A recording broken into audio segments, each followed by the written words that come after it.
Gary YouTube here from Cultaholic Wrestling, and you might be wondering, Ross, where is your best friend in the entire world? The person who you will be presenting this here tier list video with. And I'm asking the same question. I've got no idea who we have coming in today, but I know we have someone. Can I hear the door? I did hear the door. Oh my God. Oh no. Oh, no. All right. No, I'm not. Why are you here? Do this with you. Why? Because. You are the last person I want sat here. How's your tits? Red. Still red? Is that why you're wearing pink? Yes. Do you want to get them out for the people at home? Get them out. Go on. Here we go. Well. Ready? Just to peel the curtain back, everybody. We filmed this on Tuesday. It's now Friday. That's a few days have gone by, and oof, they are red, aren't they? Yes. Red titty for lols. But there we go. His tits are red. His name is Andrew. My name is Gary, and we're here to speak about the list that WWE themselves released a little while ago called the 50 Greatest Tag Teams in the History of the Professional Wrestling Ever. Yeah. That's the official title they gave it, you see, Andrew. Wow. But we're not here to speak about all 50, otherwise we would be here all day long, and nobody wants that, especially me, sat next to this very small man. Why do you not like You're me? a very small Why do you man. not like me? You've been using Cultaholic, but we're here to do the tag teams. I'll carry on. I'm a professional. Sam, if you wouldn't have hidden the intro here. That was some good words, wasn't it? Yes.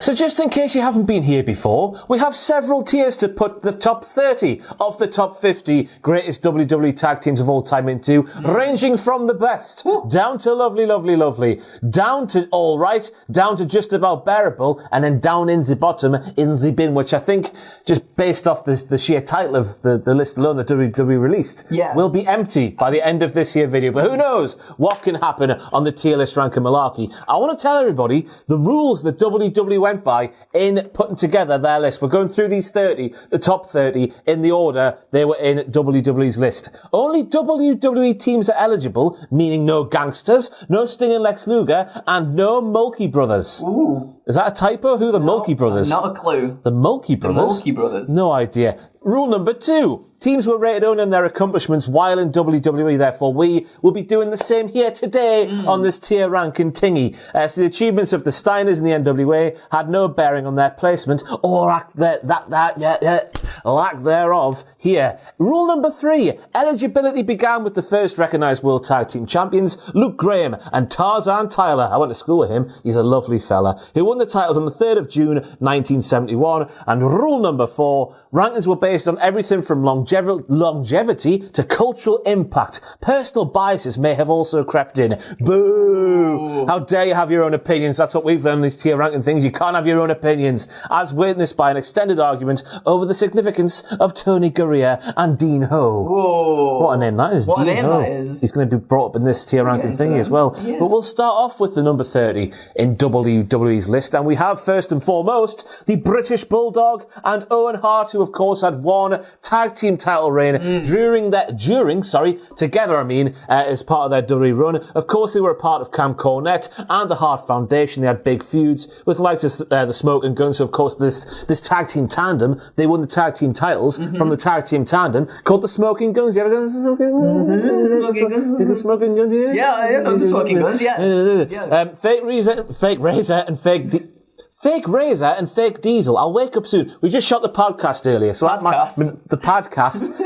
A 3-hour podcast earlier, so my mouth is very tired and I now need to speak some more words. But I'm going to keep going. You can do it. Fake Razor and fake Diesel. Doug Furness and Phil LaFawn. Legion of Doom. We all know the classic rivalries Owen and the British Bulldog had. It's going well. In the 90s. Of course, they reformed as part of the Hart Foundation in 1997 when Owen accidentally eliminated the Bulldog from the Royal Rumble. Then Bulldog defeated Hart to become the first ever European champion. And then tensions boiled over. And then Brett was like, will you stop fighting, man, and just be part of the family once again? And they were like, yes, what we're going on about? because of Canada. I feel terrible. Wow. And then they joined the Hart Foundation, of course, in 1997. Owen, you're not Owen, are you? You're Andrew. I'm Andrew.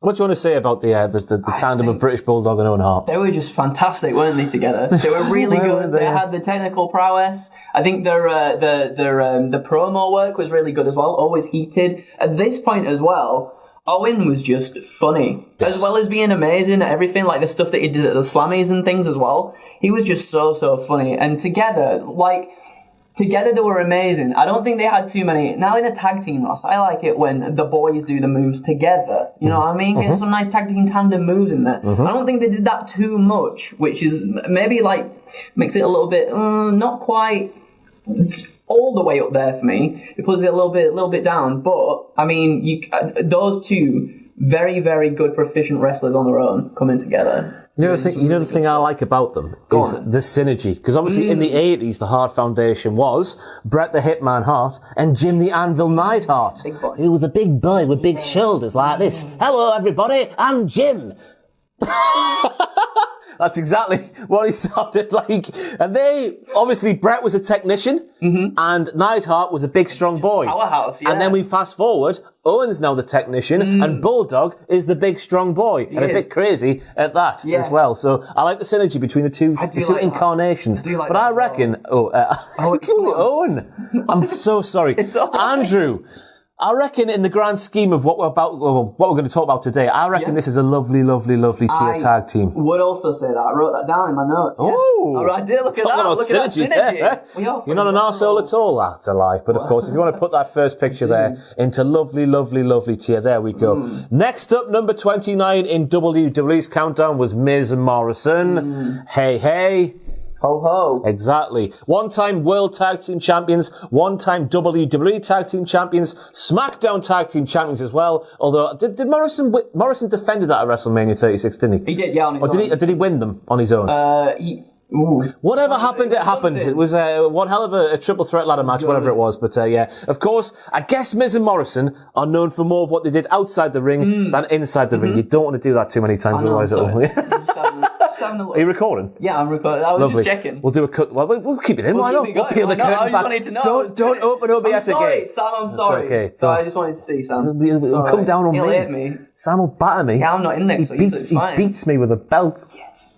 But yeah, they're more so known for what they did outside the ring than inside the ring, in my opinion. Of course, back in the day, in the first run, we had the Dirty Sheet, which of course was some good television on the internet. Well, internet television, I guess. Yes. It was on the internet, wasn't it? On the interwebs. Yes. And then today, of course, we've had two massive hits. Miz and Morrison, Hey Hey, Ho Ho. The one about Braun Strowman, I forget how that one goes as I'm sat here right now. I wish I wasn't so tired. Hey, Braun, bro. That's how it went. No, it didn't. But two hits, one not so good song about Bad Bunny this year at WrestleMania 37. Of course, we have Miz TV, Johnny Drip Drip, all the shenanigans that comes with Miz and Morrison. Of course, they're fantastic wrestlers as well. The Miz being a proper throwback heel, Johnny Drip Drip being a parkour boy. Yeah, the thing in this second run, Andrew, that I didn't realise was how good Jomo was at sort of promos and improv. I think you're right as well. The first run, he didn't really get to showcase what he was all about, but then he went away, of course, and starred in a few blockbusters. He was in a few films. Yeah. He was in a few films. And it's clear that acting training's paying off because he holds his own with The Miz, who, of course, is one of the best talkers in the world today. But I cannot speak highly enough of Miz and John Morrison. I agree. And, I just think you see them from back in the day, 2007, 2008, and you see how much they've grown now as well when they're together. They're both so much more confident, so much more proficient in the ring as well. And I couldn't think of two better people just to be put together, two obnoxious people, do you know what I mean? To be put together and it just gels so well. Well, I mean... You and Adam. I'm not obnoxious. Dearly beloved, joined here today. If you haven't watched it, by the way, go and watch The Punishment where he did get chopped. I should have said that. It should be doing more views, that. It was on 34k when I had a look. It's doing alright. It's doing alright, but it should be higher. I'm expecting hundreds of thousands. Well, people don't like me, so yeah, they would want to see me get mad. Exactly. If you don't like him, go and watch That Punishment. But yeah, they've had some fantastic matches as well. You think back to way back in the day, feuding with the likes of Hardy Boys. Was it Hardy Boys? Yeah, it was the Hardy. Yeah, and ECW and stuff. Modern day, I guess that the feuds haven't really stood out that much but they've been interacting with the likes of the Usos, obviously, and then this year with the New Day and stuff like that. They're just fantastic.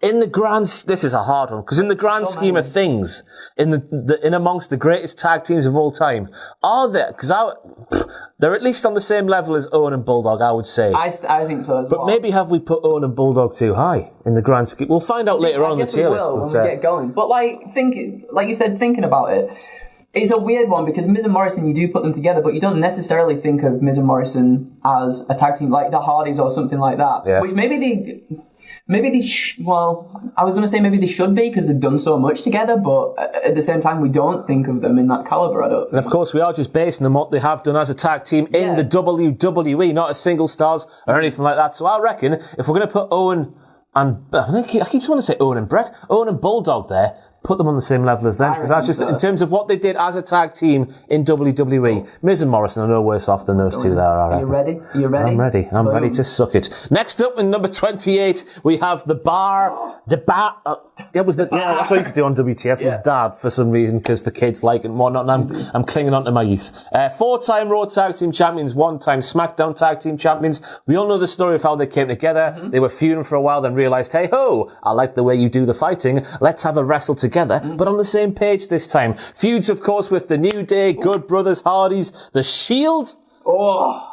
Including Jason Jordan when he was in the Shield. That was a thing. Braun Strowman and Nicholas at WrestleMania 34, who were the tag team champions walking into that match. It was the bar. Less said about that, the better. Than I think the most recent reign they had before they split up was with The Miz and Shane McMahon. Yes. For me, they were much like a modern day APA. They were never the real, while they were, obviously they've had 5 tag team championship reigns altogether, they were never the real main focus of the tag team division. They were always they were always the team who was facing the team who was the focus of the tag team division. And that's a very important role, Andrew. It is. It's a very important role, although they should have been, like, portrayed at the top, at the very, very top, all the time. And those two amazing wrestlers coming together, you couldn't think of, like, 2 better workhorses to come together, I don't think. And Cesaro and Sheamus together, brutal in the ring, so brutal in the ring, but also knew each other very well and knew how to play off each other's strengths and stuff. And their tandem moves together was awesome, where like Sheamus would get them in the white noise and then whoop, Cesaro would go and they'll bounce you off the rope, go and get them on their head and that. It's really, really That's exactly what he said. Just like Sheamus and Cesaro sat here now, if you take your hat off. That's it, Cesaro and I'm Sheamus. And I'll go down, whoop, bounce you off the rope. Just like that. There we go. Let's go. I like in the early stages of that tag team run, how the crowd would boo Sheamus and cheer Cesaro. Yet they would still work together and come out on top. It was a lovely type, because so many times we lambast WWE's penchant for wanting to throw 2 tag teams together with just 2 random people who they have no plans for. But this one, I don't know if they intended it or not, but it had a story and it paid off in the end. And they're just they're good, wholesome friends outside the ring as well. So that's why it just adds to the package a bit more. Do you remember when they won the belts off? I think it was the New Day, and Sheamus had them and was flaunting them all the time. And then Cesaro just got into the crowd and like just pleased all the crowd and stuff. Yeah. That was just cool. A nice juxtaposition. Yeah. That's a lovely word, isn't it? Juxtaposition. That's one of my favourite words ever. But I reckon, you know what I'm going to suggest we do? Go on. Because I reckon just in terms of what they did as a tag team in WWE, the bar far supersedes the 2 tag teams that we've got on that tier list right now. I agree. I wrote down, I said lovely / the best, because I didn't know if we could come to an agreement on this one. I reckon we move those 2 tag teams down too. I think we do. All right, but in the grand scheme of the greatest tag teams ever, we're not just saying they're all right as tag teams. Yeah. This is in relation, to the other tag teams we're here to speak about today. Yeah. Move those 2 down to all right and put the bar in lovely. Let's not forget, this is the greatest tag teams of all time. So even if they're in all right, that still means they're phenomenal anyway. So exactly. Don't panic. It's okay. Don't worry about it. Next up, number 27 in WWE's countdown was Team Hell No. I'm the tag team champions.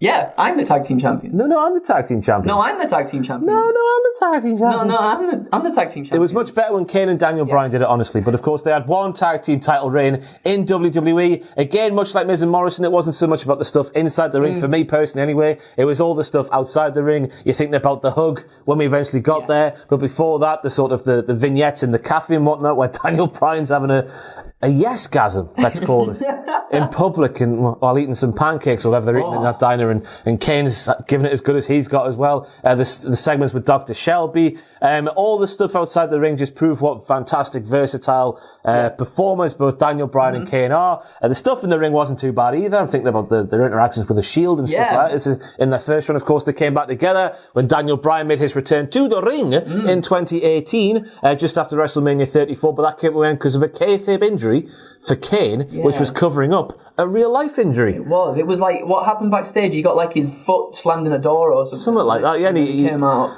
He said he had a smashed ankle or something, but in reality he had sort of tendon damage or something. Yeah. So it was a kayfabe injury to cover up a real one. Whoa. And that makes sense because of reasons. But I love Team Hell No. Me too. The dynamic between them was so good. And it was funny as well. You don't necessarily think of Kane in funny storylines and stuff like that, but I think he really held his well, especially with all the anger management stuff when they were doing all the things in the little therapy sessions. I think they worked really well together, and in the ring, fair enough. Nothing in like their styles sort of coming together in a way. Do you know what I mean? Like they were very much still their own separate people in the ring, but I think just like afterwards, and you never really knew what was going to happen with them. You know, like you were always like, are they gonna fight? Is he gonna punch him? Nah, he's gonna hug him. It's all right. And I really liked that about them. I thought it was something fresh that we hadn't seen in a while. Something fresh. I reckon this might be, however much we like what they did, the worst tag team we spoke about so far. I agree. So does that mean they are bottom of merely all right in the midst of the greatest tag teams ever in the history of WWE? Or no, we don't put them in just about bearable. Ross, you silly man. You silly man. We love them, but in the grand scheme of things, with one reign, and I guess just due to longevity, they weren't together that long, were they? No, and we got little bits here and there, didn't we? Like and the Royal Rumble and stuff. The second run was just like we've got no ideas for Daniel Bryan after he's come back, so let's just do the thing that worked before.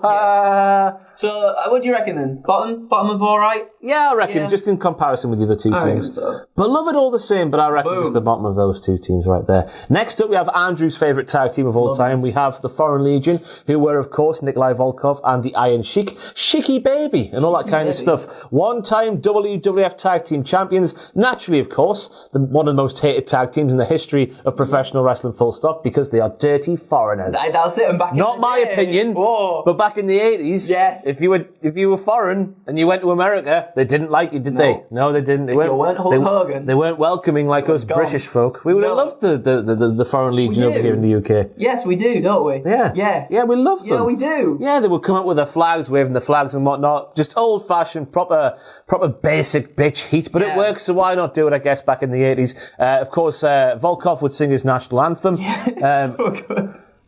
It sounded like Morrissey to me. He did a little bit, very monotone. And of course, they would win the tag team championships from the US Express, who were, back in the day, Barry Windham and Mike Rotunda, who is the father of Bray Wyatt, by the way, at WrestleMania 1.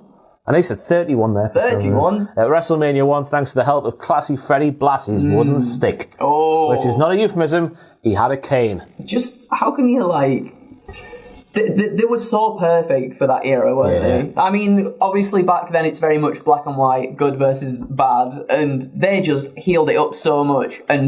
And just to like stand there in the ring and sing the Soviet national anthem felt like a big balls move to do. That's big dick energy, that. That is big dick energy, and it was amazing. And yeah, it just riled up the crowd so much. And then in turn, that had put over the baby faces as well, say if they got a win and stuff, which is really, really good. I always think that's a good thing about a tag team, if they can work in their heelishness to put over the team that they're against, to build them up and stuff like that. And yeah, just like they had great matches with British Bulldogs and the Cannon Connection and Young Stallions and stuff, and they were just brutal, big, beefy, brutal boys. Iron Sheik getting them in camel clutch and all that.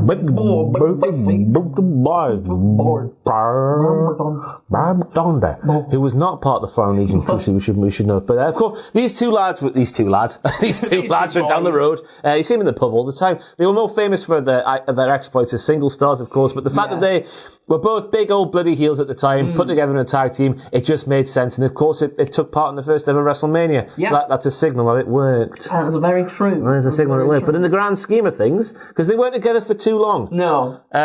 Why do we put them in relation to the other tag teams? I think maybe just above Team Hell No. Go on, mate. Why not? I guess they had more monumental moments at WrestleMania 1 than Team Hell No. Just that one. You know, just take us a little bit of tickle. What are you doing? There you go, a little tickle. There you go. Don't worry about it. It's okay. 25 in WWE's countdown was Los Guerreros, as Shaniqua used to call them back in the day. Yes, I remember that. did, yeah. Los Guerreros. Two-time tag team champions in WWE. Big rivals, of course, in WCW. But who cares about that, Ross? We're here to speak about what they did as a tag team in WWE. We're thinking back to the days of the SmackDown 6, when SmackDown was a lovely, wholesome place, where Michael Cole and Taz at ringside. We had matches with Edge and Rey Mysterio, Angle and Benoit in the first ever knockout tournament. They defeated those two teams to Survivor Series as well in a triple threat tag team thing in what was maybe the match of the night. Other than the Elimination Chamber as Other than that, though, yeah. But and of course, Big Show beating Brock Lesnar, everyone's favourite match. And to be fair, Victoria and Trish Stratus as well. That was good. Hey, and the tables match at the start, it was a good It was the worst match on the... No, it wasn't the worst match. It was fantastic, so it was. So, of course, they turned face, naturally, because they lie, they cheat, they steal, and all that kind of stuff. And it's easy. To get your lowrider going. That looks a bit weird. Let's not do that one. What did you just do there? I just went like that. What are you doing? It's my lowrider. You're riding a horse? I'm doing my wah-tish. Wah-tish. They naturally turned babyface. Now, I say big feuds. They had a feud with John Cena and B Squared. Yep. Big fan of B Squared? Who was B Squared? Bull Buchanan. Oh my god, really? John Cena's hype man. I completely forgot about that. He was in my mind, even though he wasn't a hippo, he was the hip-hop hippo before the hip-hop hippo was a thing. The hip-hopopotamus. He's the hip-hop henchman. Well, could you imagine if you had John Cena and B Squared versus Carlito and Jesus? That would have been good, wouldn't it? That might have stopped him from getting stabbed. What? Is that a sentence you just said out loud, is it? Apparently, yeah. And then, of course, Team Angle as well, Charlie Haas and the Shelton Benjamin.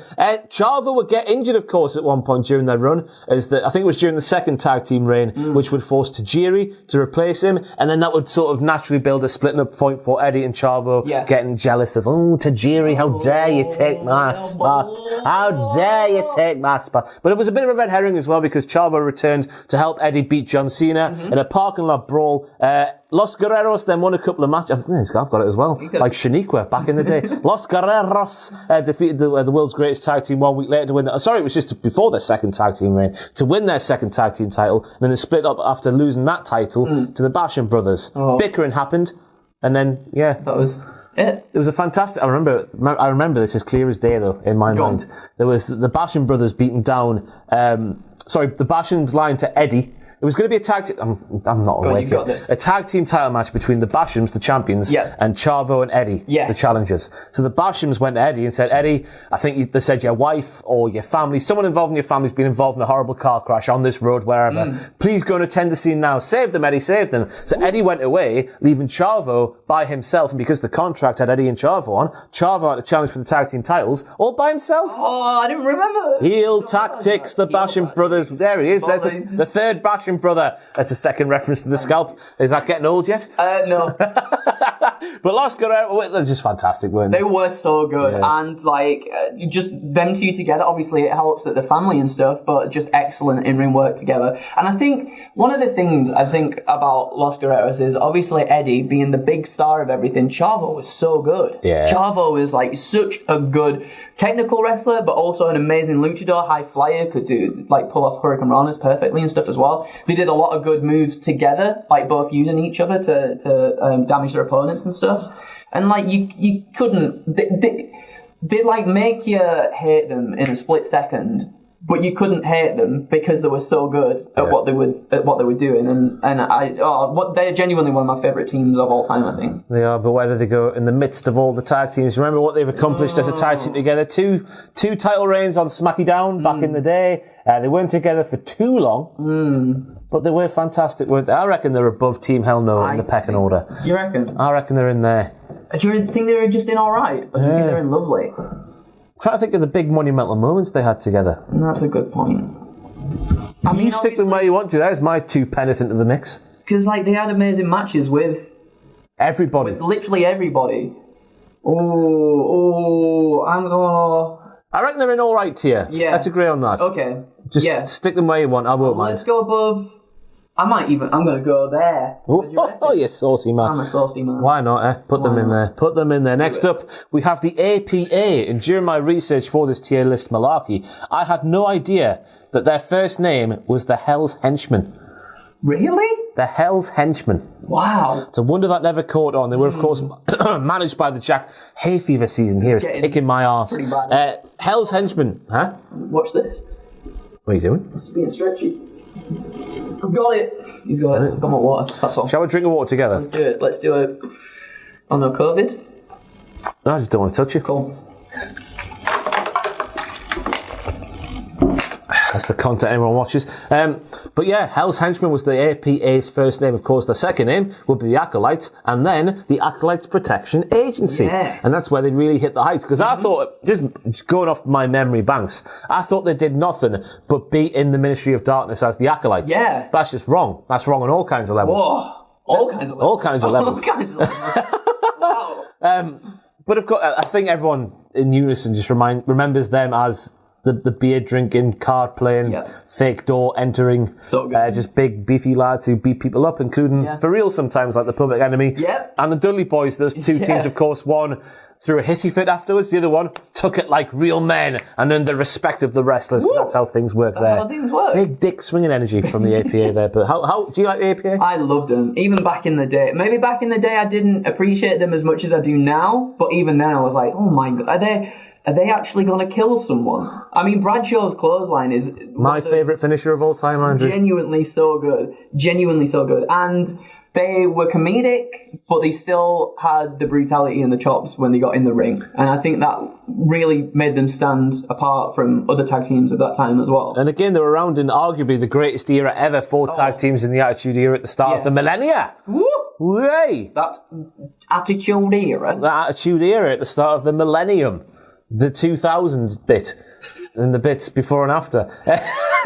And of course, they weren't, I was going to say, like, they were like the Bar in the terms that they were never the focus of the division, but sometimes when they were needed, they were always there, always entertaining, always good, and always there just to play their role in whatever story was being played. Well, I guess being overshadowed by the likes of Edge and Christian, and the Hardys, and the Dudleys, and Billy and Chuck. Yes, but I mean, you just can't go wrong with them, can you? Like, and you can tell some people in tag teams, you can tell they just don't really gel well. But from what we've seen over the years and stuff, obviously, Bradshaw and Ron Simmons are very good friends as well. They're either brothers or lovers. I can't quite make them mine up. I can't either.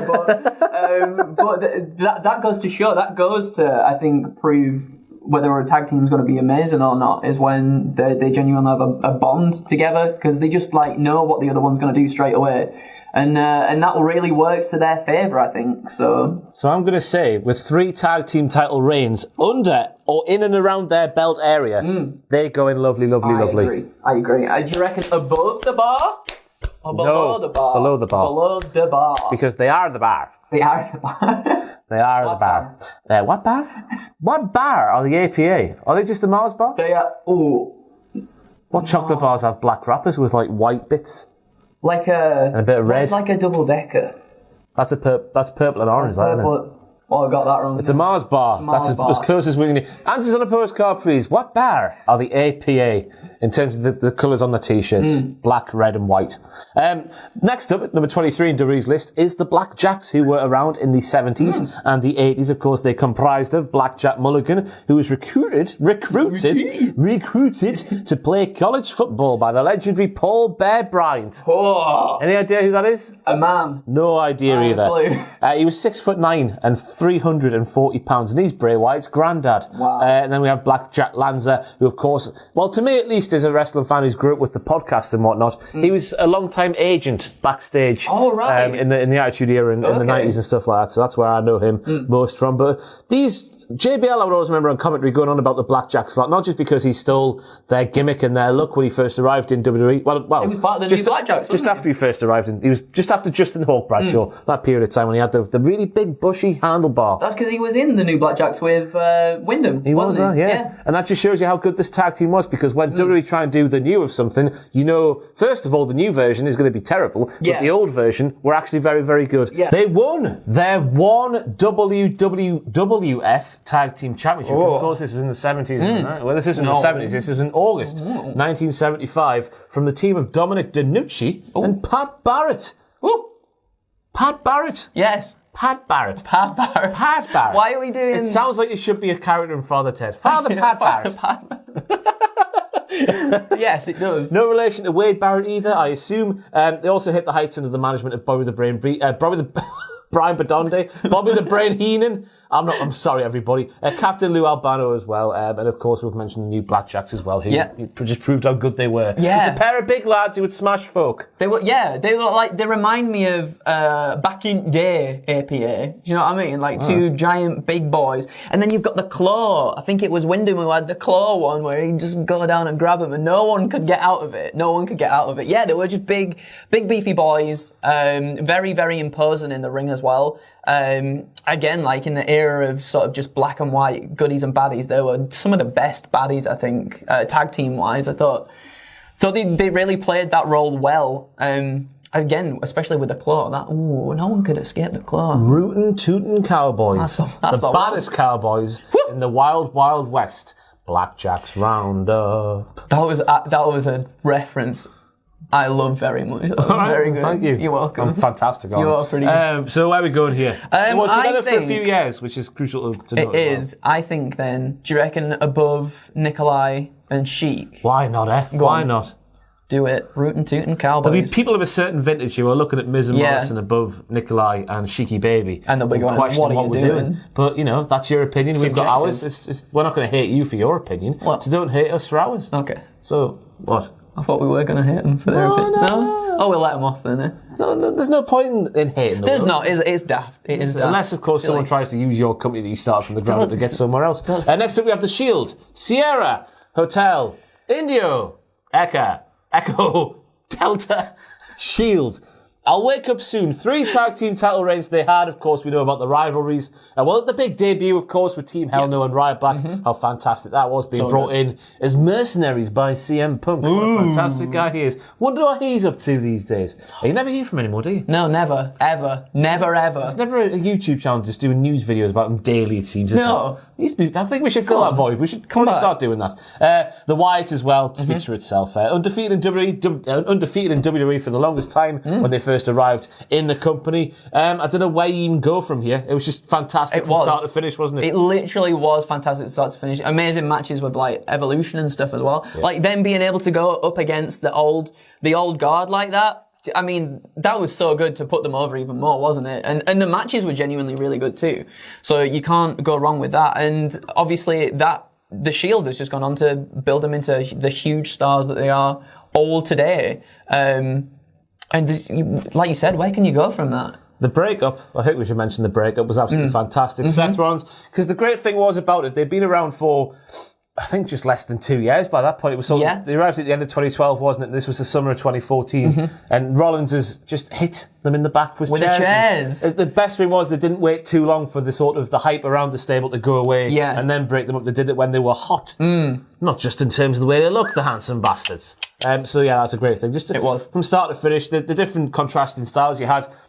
I always saw Ambrose as the de facto leader. I don't know what it was about him. Even though Reigns was obviously the guy the company had the most stock in. Ambrose was the leader who was sort of like a bit unhinged and, not quite as much as he was when he was the lunatic fringe and, I'm a bit wacky, me. Ooh, look at me funny hair. Mox is much better. Then they had Rollins, of course, he was the architect. The architect. He was the thinker. Then Roman Reigns, of course, was the big muscle. Lovely contrasting styles. Lovely outfits. Outfits. Which had me thinking when they debuted that they were the offspring of the Big Boss Man, but it turns out they weren't. Could you imagine if the Boss Man was still around, like that getting together? That Boss Man is going around the country having lots of relations with lots of ladies. Yes. Like the Dudleys, but with boss men. Yes. That was terrible. Like that. What are you saying about the Shield? Amazing. And I think at that period of time as well, there was quite a few, not necessarily comedic tag teams as well, but you had like Miz and Mizdow and stuff, and Goldust and Stardust, and I think they were just a really good contrast to all of that. Just something really serious and really just intimidating in that time period. I thought that was always really cool. So, I mean, they have done so much and they've gone on to do so much too. It's top tier. It's top tier. It is top tier. It's the first one in the top tier. Fantastic run from start to finish. Next up, we have something which I want to do a little bit of spring cleaning here, Andrew. Okay. Because in the official WWE countdown, this is me feather duster. Oh, okay. I'm doing the dusting with the feather is that duster. what you did? Yeah, what do you think I'm doing? Never mind. We make things awkward, you sometimes. We have Degeneration X in number 21 in WWE's official countdown of the greatest tag teams ever. Oh. Now I know what you're thinking, it's a stable. But also, when I hear Degeneration X and I think of tag teams, I think of New Age Outlaws. That's what I think of more so. Now, when I was thinking about this, I was thinking about when they got back together in like 2006. When they were more concerned with putting the Big Show's head up Vince McMahon's ass and having him eat that ass, and also with selling stupid little glow sticks. Yep. So I'm gonna suggest, Andrew, because spoiler alert, everybody, if you haven't seen the list in total, New Age Outlaws are number 8 in the countdown, in WWE's official countdown. But Degeneration X are 21. So I'm going to say we amalgamate the two. I like that idea. Because, and I've got the stats to back up here, New Age Outlaws as part of DX won 6 tag team titles. Shawn and Triple H in that run in 2006-07. They won 2. Then we have X-Pac and Kane, who also won 1. Yay. But they don't count. No. Let's speak about the New Age Outlaws. It's got to be, hasn't it? That's what you think about Degeneration X, tag teams, it's New Age Outlaws. One of the biggest teams of that era, the New Age Outlaws. You can just hear it in your head. Oh, you didn't know? Just good. Do you know what I mean? And it got the crowd going so much too. And together in the ring, amazing. Really, really just hyped, exciting to watch all the time. Funny as well. Again, another thing is they were comedic, but still had the chops in the ring, which is what you want, I think. And while they didn't have your typical 5-star classics that we see all the time here in 2021, where honestly we're spoilt when it comes to professional wrestling action, just between the bells, the 2 bells, the starting bell and the ending bell. We're spoiled for the action these days. While they didn't have those classic sort of 5-star matches, what you would say were 5-star matches, they just had classic moments more so than matches, if that makes sense. I think of putting Chainsaw Charlie and Terry Funk, or Chainsaw Charlie and Cactus Jack. Yes. It's a Friday afternoon, I'm dying. It's put them in a dumpster and chuck them off the stage. That was mental. Like that. It's just moments more than matches. And I think lovely. I think that too. I want you to just disregard that picture there. Yeah, let's disregard straight that. forward. There they are over there. Get them over the there. Boys, Billy. New Age Outlaws. And a raw doggle. Not to disparage what Triple H and Shawn Michaels did. Top of lovely. Why not? What do you reckon? In for a penny, in for a pound, you know? But not to sort of disregard what Triple H and Shawn Michaels did. No. It's just, when you think of DX and you think of tag teams, you don't think of Shawn and Triple H, do you? No, and I think when you look back on that, when you were a kid, because I remember going to see WWE Raw live in Manchester and DX was there, and as a kid, you are so excited that something from the old has come back, and you're like, I can't believe I'm getting to see this is so awesome. And then you look back without the rose-tinted glasses, and it was a lot of, I like dad jokes and stuff, though. It was a lot of dad jokes, a lot of poop jokes and stuff like that. Poop. And it doesn't do anything for me now. I mean, they had amazing matches with rated RKO and stuff. Another problem was that they kind of squashed them though, and there was a lot of good young stars in there, and I felt bad for them. It also brought the best out of Vince though, I think too, because the storylines were still really, really good, if not always ending up with his face in Big Show's big bottom. I don't think it quite hits New Age Outlaws level. I need to clarify what I mean by you don't think of those two as a tag team when you think of DX. Wrestling-wise as tag teams. Of course, we had the shenanigans with Sergeant Slaughter and stuff in the Attitude Era and everything they did outside the ring and the press conference with Chyna in the background and all this. They're playing cards in the ring. It was all shenanigans outside of wrestling. Yeah. When you think of tag teams and wrestling and DX, it's New Age Outlaws, and that's why. That's why I think we're here to speak about more than just pissing about, you know? Definitely. And I think at that point as well, both Michaels and Triple H had obviously solidified themselves more as world champions and as single stars more than anything. So when they did do tag team stuff together, it did feel a bit thrown together almost. I might get a poop for saying that, but you know what I mean?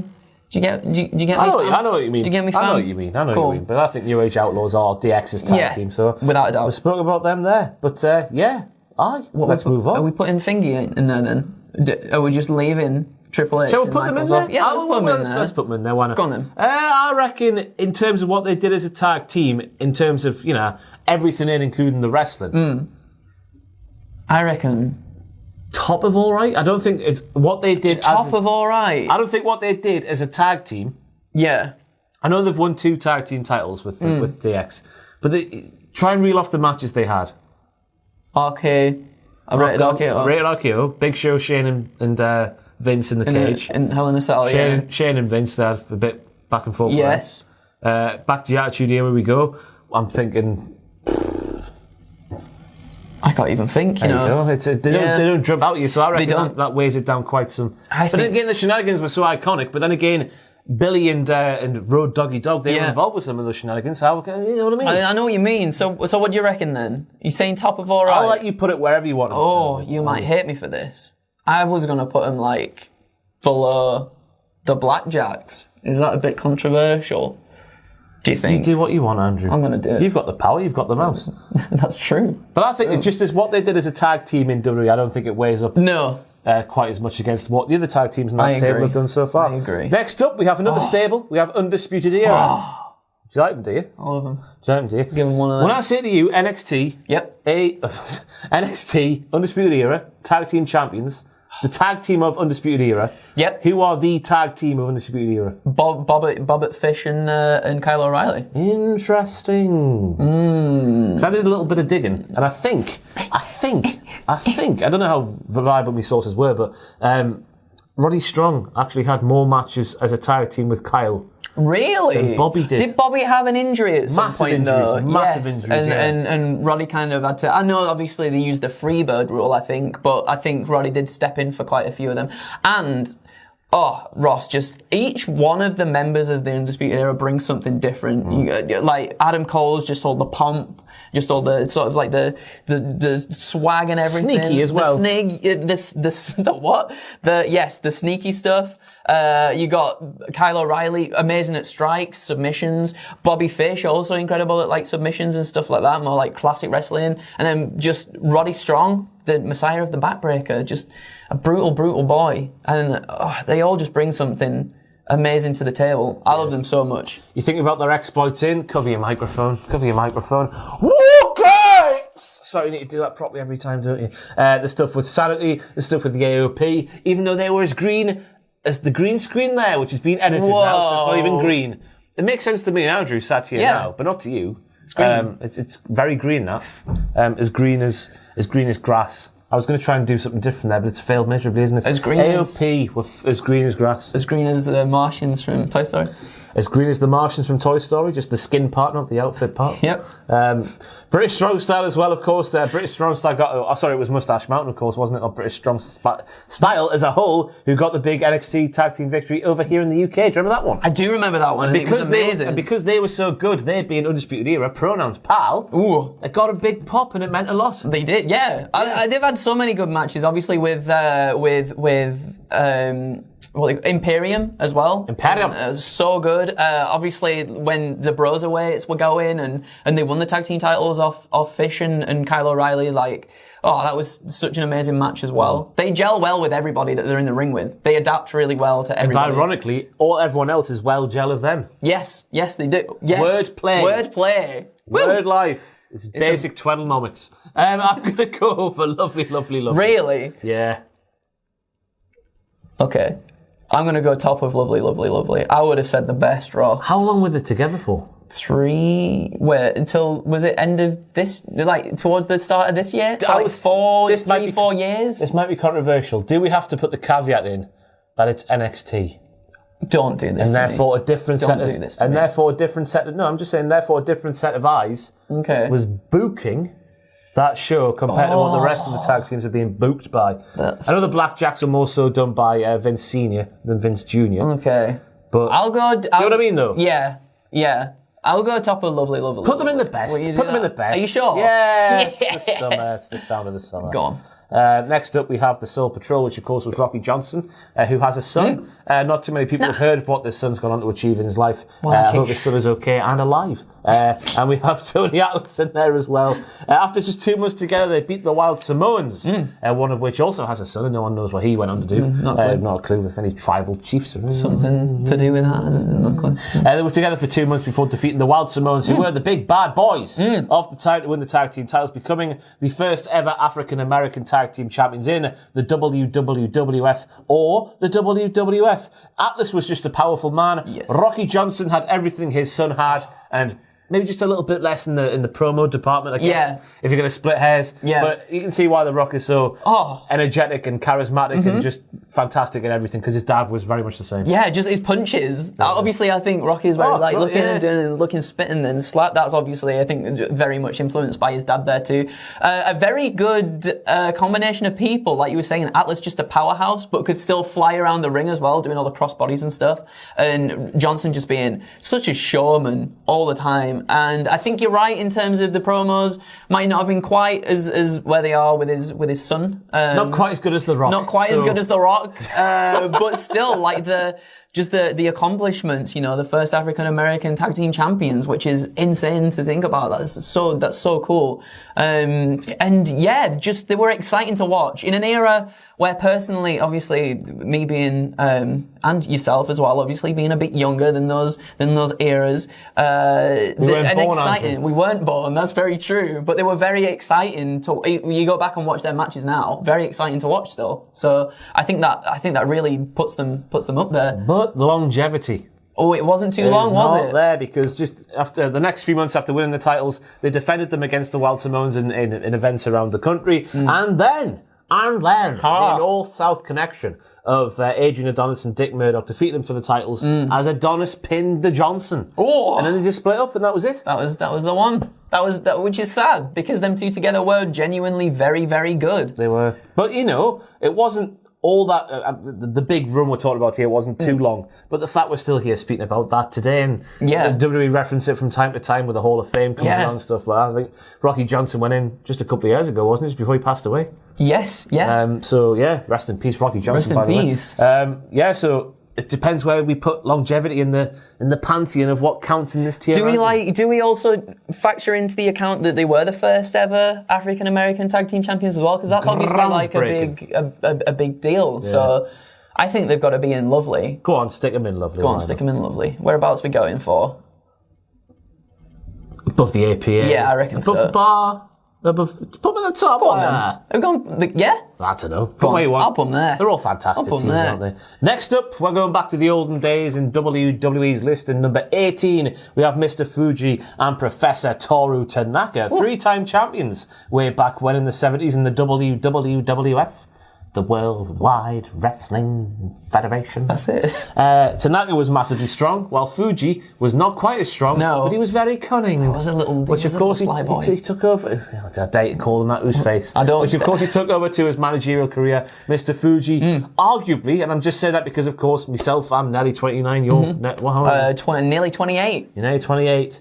So in terms of us, I know Mr. Fuji more so as a wrestling manager with the little hat on. What are they called, those hats? Bowler hats? The bowler hat, yeah. The bowler hat, Yokozuna, the salt, all that sort of stuff. So I know him more from that than his wrestling itself. Is the gods of thunder and rock and roll echo above our heads. Will I get picked up on the microphone? I've got no idea. These buildings are built terribly. I hope Addison see this and sort it out by knocking them down and starting a game. Big fans of Cultaholic Addison. Come back and watch the matches, though. I watched a couple last night, and they're all about quick tags. Yes, which wasn't as common then, I don't think, especially in the 70s, as it maybe is these days. And, you know, the commentators always like to make a big hoo-ha. Yeah. Quick tags. Splitting off the ring, and quick tag some more, and split off the ring, and all that stuff. And they did that very well indeed. They were good, like, they're not a tag team I'm very familiar with, to be fair, Ross. I wasn't too familiar with this, and as you were saying, Mr. Fuji very much know him more for his managerial roles and stuff. Yeah. But watching him, the dynamic was good. In the Tanaka was the bigger boy, and he was very much the scary one out of them all. And then Fuji would come out, maybe do like a body slam on someone to the outside and stuff, just to like take him out of the equation. So it was very good in terms of like the what would you call that? I get would that be the synergy again? The synergy, the tag team etiquette, the tag team intelligence. Yes. The tag team acumen. The tag team poise and posture. I like it. Yeah, but I get like maybe watching it maybe because it wasn't of my era. I thought they were okay, and like compared to some of the other teams on this, I don't think they stand out as well as some of these other teams on the list. There might be a 60-year-old fella watching this video right now going, "How dare you say that about them?" But I reckon because obviously WWE is very revisionist with their history, and they tell the history they want to tell. Yes. And in terms of the history they want to tell, they never really tell us about the number 18 place in their greatest tag team list of all time. Yeah. So whether that means anything, I've got no idea. But I reckon we should just go play it safe and put it in all right. Yeah, I think put it in all right. I think like bottom of all right, I reckon. Yeah, they're not going to be any lower than that. They're in the greatest tag team list of all time. It just baffles me that the Brainbusters aren't in this list at all. I know. Not even in the top 50. Mental. Next up, we have the Steiner Brothers, who of course were from Michigan, and who I didn't realise were in WWE for such a short time, around about November 1992 until the middle of 1994. In that time, they won 2 tag team titles. Did Rick, and I called him Ross there. Rick Ross and Scott Steiner. There's a tag team everyone loves, Rick Ross and Scott Steiner. The University of Michigan. Woo! Yay! Go on, the Michigan University. And of course, everybody knows the Steiners were the hardest of all the hard bastards. Big boys. If you were going to have a shoot fight with everybody involved in WWF way back in the early 90s, you would have Rick and Scott coming out on top every single time because they were the perfect blend of amateur prowess and pro wrestling hard men. They were just big boys, and they could fly as well. I think they were insanely innovative for the time as well. Yeah. Obviously, Steiner just breaking out the Frankensteiners and stuff and flying about everywhere. That was really exciting to see. And for someone who's I'm not a giant fan of the big beefy boys all the time, but they're the big beefy boys that can do the things that you wouldn't expect them to do. Yeah. And I always really held them in high regard for that. Yeah, that move that Steiner would do he sort of got him with a suplex and then... I forget what it's... Steiner screwdriver, I think it was called. Oh, my God. Oh, my God. That was a meaty move. A very meaty move indeed. But you think, this is the thing that confused me so much because they were just involved in everything big around that time. And I know the New Generation roster, by and large, wasn't as strong as other eras in WWE. But the fact they were always involved at the big Survivor Series match with Undertaker and the coat and whatnot, with the flag on, the WrestleManias they're involved with, that just gave me the impression they were around for a lot longer than they actually were. But I guess that's testament as to how good they were. The fact they were there for such a short time and then trusted with a lot of good big moments and things. Yeah, I agree. Just yes. They were. Honestly, they were just phenomenal. And I feel like they've influenced a lot of tag teams going forward as well. I think a lot of people sort of look back on them fondly, and how can you not? They were very innovative for the time. Yeah. I reckon lovely. I think so too. I think top of lovely. Lovely. Go on then. Go on, do it. I love the Steiners, me. Scott Steiner especially. Grab it. I can't grab it, Ross. Ross, I can't grab it. Ross, I can't grab it. Oh my God. Oh my God. What's happened? Oh my God. Quickly end the OBS recording. Damn it. Sorry about that, everybody. We had a little bit of technical difficulties. Stick them wherever we were going to put them. I forgot we were going to put them at the top of lovely. Right. Rock and Sock Connection, who I cannot believe how little they were actually together in terms of time. But they are 3-time tag team champions. How many televised matches do you think the Rock and Sock Connection had? 5. I was hoping you were going to say a lot more. 18, but I thought it was a hell of a lot more as well. Wow. And that's including matches like their debut as a tandem alongside Kenneth Shamrocketh against the tag team of The Undertaker and Kenneth in a handicap affair. Again, it's another team who was more about the shenanigans than the actual wrestling itself. Of course, the moments where they won the titles, Unexpected, fantastic. Amazing Two moment. very popular wrestlers together, and that just works sometimes. It does, and that pop when they did the people's elbow together was so cool. And just the pop, I think everybody just loved The Rock and Mankind at that point. And I mean, it was a really good pairing, a really weird pairing as well. Obviously, it does kind of feel like one of those teams that was thrown together just because, but then at the same time, it works. It really did work. They had a story. They did. When The Rock was in the corporation, of course, he feuded with Mick Foley. We've seen all about that on the old, I'll say Dark Side of the Ring, the old Beyond the Mat. Yes. With Noel Foley and nipples and all that stuff. That's her first word, her favourite word. Wow. Nipples. It's one of the best parts of the documentary, I thought you were going to say one of the best words then. Nipples. Nipples. Tomfoolery is my favourite word. That's a good one. Tomfoolery. That's nice. Mine's juxtaposition. I like that Juxtaposition. word. It's just a nice word. So Rock was part of the corporation. He feuded with Mankind. Rock's then out of the corporation. He's booked in a tag team match, or a handicap match at the time, I think it would have been, against the Unholy Alliance. Dun, dun, dun, dun, dun. That theme they had, which I thought was quite pleasing on the ear. I thought it was pretty good. The Undertaker and the Big Show, and then Mankind was like, hey up there, Rock, I'll help you, pal, don't worry about it. And eventually The Rock said, yes, let's do it. And they won the bloody tag team titles that night. That's how the Rock and Sock connection, they came to be a thing. Eventually, though, The Rock said he was sick of Mick. He was sick of Mick stealing his catchphrases, getting involved in matches, doing The Rock's moves and all that stuff. Mick begged him to tag team together once more. Yes. But Mick didn't tell Rock what the one more match was going to be. It turns out that was a tag team title match against the New Age Outlaws. Woo. And what would happen again? They did it, Ross. But he did it, whether The Rock wanted to or not. They were tag team champions again. Eventually, I think they would lose it to the Hollies down the line. Which is they did. Yeah. A weird sentence to say, but that was the Attitude Era back in the day. Yeah. Iconic. Obviously, a lot of people mistakenly say it was the most viewed segment in Raw history. It was up there for a bit, but it got beaten by someone else. I forget. It was Undertaker and... Who was it? Undertaker or something? Everyone knows at home. I've forgotten. I'm tired. It's Friday afternoon. I like Rock and Sock Connections. Lovely. Yes, I think they're lovely as well. Even though there's no real longevity. Yeah, there's no real longevity. And compared to some of the other tag teams on this list that kind of, I'm talking myself out of it now.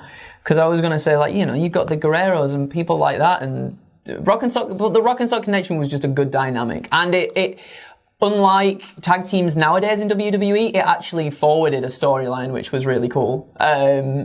So, you know what? Yeah, I think lovely, actually. And they were great, weren't they? They were. I say again, WWE's revisionist history and whatnot, but the history they do tell, the Rock and Sock Connection is one of the greatest tag teams of all time. Yeah. So let's pay homage. Homage. Next up, number 15 in WWE's countdown, we have the Wild Samoans, who were three-time WWF World Tag Team Champions. We have Afa and we have Sika. Sika being the father of 5 kids, including Rosie, who was the superhero in training. Rest in peace, of course, to Rosie, and one tribal chief himself, Mr. Roman Reigns. Oh, these guys were awesome, weren't they? So I reckon Sika's genetic jackhammer should be put in the top tier. His spear, so to speak. Yes, that should be put in the top tier because I think so. What powerful sperm he has. Of course, they were managed by Captain Lou Albano in the WWE in the early 80s, and they had big title matches against Tito Santana and Ivan Putski in their MSG debut, no less. They would go on to then challenge for Bob Backlund's WWE title as single stars because they lost that MSG debut. Yep. And how do you come back from that? How do you come back from that? They won their first titles against Santana and Putski. They held for 1 month before losing those titles to Gurria and the model Rick Martel, who then feuded with them, the Samoans, and Mick Martel. Rick Martel? Mayan Manone. Mayan Manone. Rick Martel and Tony Gurria for just about a year. So. They were so good back in the day because they looked so different to everybody else as well, and they were unpredictable, which I liked about them a lot because obviously back then, I've said it a million times already in this video, but black and white, you just didn't, it was good and bad. Good and bad, they are opposites, that's the one I'm thinking about. But they were just unpredictable and you didn't really know what was coming next. They had sort of like a ferocity about them as well, which was a little bit different compared to everybody else. I mean, they've paved the way for so many, like the Usos and stuff too. Just a phenomenal tag team. Manu Magisi. Yes. He was literally dressed like they used to be back in the day. Yeah. Oh my God, yeah. So, yeah. Aye. They returned to WWE for a second stint a little while after their first one, and they won the tag team titles again, this time from Chief J and Jules Strongbow. They were going to feud with, I think I said Snow Patrol there. Mid-noughties indie band, Snow Patrol. Soul Patrol, of course, is what I was supposed to say there. Yes. I should do these videos on days where I don't have Snow a Patrol. 3-hour podcast with Matthew and Jack the Jobber available wherever you get your podcasts from. But of course, the Wild Samoans, often talked about in WWE even today. Yep. And obviously iconic in their own right. So Very much so. I reckon they're above the Blackjacks in the pecking order in terms of I think so too. what they did in WWE especially. Yeah. Do you not think they're going Lovely? Do you reckon? Yeah, the Wild Samoans. I love the Wild Samoans. Yeah, me too. Whereabouts in Lovely, do you reckon? Above the APA. I think above the APA, but do you reckon The above the Rock and Sock? down. Yeah, let's put they had more longevity together, didn't they? The bar. They did. Just put them wherever you want. I'm going to put them there. Lovely. It's mental. Next up, number 14, WWE's Countdown is The Rockers, who of course is comprised of Shawn Michaels and Marty Jannetty, who is not Scottish despite the accent I've just put on there. No tag team titles to the name, but of course everyone knows the controversy around that thing. The Rockers and the WWF World Tag Team Championships. They bloody won them. They did. From the Hart Foundation on a taped show where the top ring rope broke. Because of that, and because how it sort of, I don't want to say it ruined the match, but it sort of, it made the match harder. Yes. They couldn't do stuff with the top rope, like lie back in the corner. He does that a lot. And take a chop, for example. Don't bring that up. Do you want to lie back and take a chop? I mean, is that sore if I do that? No, it's not. Oh, it's the shoulder that's sore. But the chest is fine. Bloody hell. But of course, because it ruined the match, and it didn't ruin the match, but it sort of hampered the match. Yeah. And Vince McMahon saw that sort of hampered match. He decided not to put it on the VHS that was going out, so nobody ever saw it. Or the TV, sorry, I should say. Didn't put it on TV. That's got to be devastating. Of course, they had one defence. Who was the defence against? Power and Glory. Yeah. But that match wasn't aired on TV either because, of course, they were never the tag team champions. That's so... Swept under the carpet. Oh, but they and that's such a shit. They were like... So in my notes and stuff, they might have not been booked the best. They might and they were young. legitimately, yeah. Not only they were very young. They were also smaller than everyone else around in the 80s. They were, but their influence is unparalleled in tag team wrestling today. You get people talking about them, the Hardys always say they're an influence, and Miz and Morrison as well. And I think you can see the influence obviously in the Young Bucks and in the Retire and stuff too. Even though they didn't have that official title run or win, they still, no matter what, influenced tag team wrestling to no end, I think. Yeah, they had big matches and feuds with the likes of the Hart Foundation, the Twin Towers, Fabulous Rougeau Brothers, Brainbusters, Powers of Pain, all the big hitters of the day in the late 80s and early 90s. It's gotta be... I think... Kane. It's gotta be Kane. How much are we going to say that no tag team title reign in a predetermined thing matters here? I think because their influence is so big, a title reign for them doesn't necessarily matter. Are we going top, are we? I was going to say we the got best. the breakup as well. And that one was of the great so angles good in the history of pro wrestling where Marty Jannetty, of course, tried to escape and imagine out the window. If they were just tried to get straight out there. I personally think they're the best. Go on then, why not? They're certainly ahead of their time. Someone's going to be screaming at me. Someone's going to get their wig split. Next up, number 13 in WWE's Countdown is the Mega Powers. Who are they? It's only Terence Bollea and Randy Poffo. Woo! The big boys. One's a big boy. Oh, yeah. Wait, I bet Macho Man's massive as well. Macho Man, yeah. In comparison, just Hogan's 6'7", isn't he? Yes. You forget about that sometimes, don't you? Bonesaw's ready. Bonesaw is ready. Do you remember? To kick Spider-Man on a cage. Although Spider-Man kicks him on the cage. Did he? He beats him, doesn't he? I know that, but doesn't he actually kick him against the cage? Oh, he does, and then he's like, Whoa. I'm Spider-Man. That was good.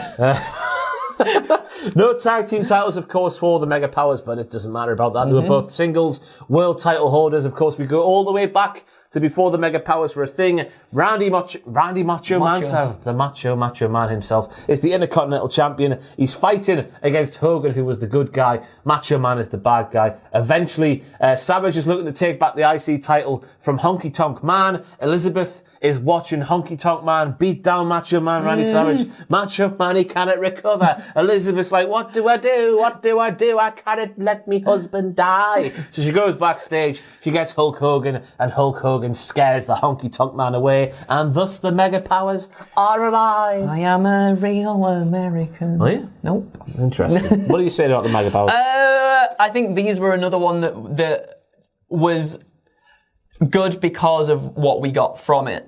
Do you know what I mean? Like the storyline of them breaking up and fighting over Miss Elizabeth. We got WrestleMania out of that. We really did. And it was SummerSlam. Yeah, it's so good. Together, they obviously, two of the biggest stars of that period getting together. That is going to just pop the crowd and stuff. I think they really worked well together. And I don't care what you say, Andrew. Sorry to cut you off. Go on. But Hulk Hogan fancied Elizabeth, okay?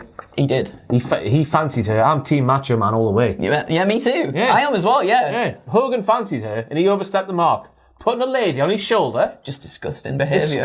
Disgraceful. I'm glad we agree on that one. Yeah. That's the only thing. What else are you saying? I'm just saying that, yeah, it led to one of the best feuds, I think, in wrestling, in just wrestling history in general.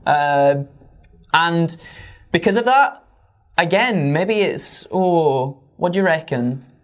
I just think it was literally the focal point of wrestling in the 80s. It was, yeah. Because obviously Vince McMahon had taken things global, everything else was a bit more localised at that point in time. So, you got to go high. I think you've got to go high. While the title reigns aren't there, the influence on wrestling and the fact that they main evented a WrestleMania and we got a main event of SummerSlam that wasn't even a wrestling match, the wedding that eventually came about after Randy saw the error of his ways and went back to... And of course we had the stuff with the Mega Bucks as well, who of course are no relation to the Young Bucks. Yes. The Twin Towers as well, of course, involved in that, which is Boss Man and Akeem, just in case you didn't know. Big boys. The African Dream. Yeah. So it's got to be top. It's got to be top. Let's not mess around. It's got to be top. Boom. Let's boom them. Boom. Boomed. One tag team I didn't really expect to be in this list, but is in this list, is the Valiant Brothers, and they're number 12. In WWE's Countdown, they of course were one-time tag team champions. A 370-day reign starting in May of 1974 that wouldn't be beaten in terms of distance of the reign. One reign until Demolition's reign in 1988. They defeated Tony Garea and Dean Ho. There he is, Dean Ho, to win the WWF Zig-a-Zag tag team titles. The team comprised of luscious Johnny and handsome Jimmy. They were flamboyant. They were just peroxide hair. Valiant, weren't they? That's why they were called the Valiant Brothers. Valium. The Valium They Brothers. maybe took because it was the 80s. I mean, probably.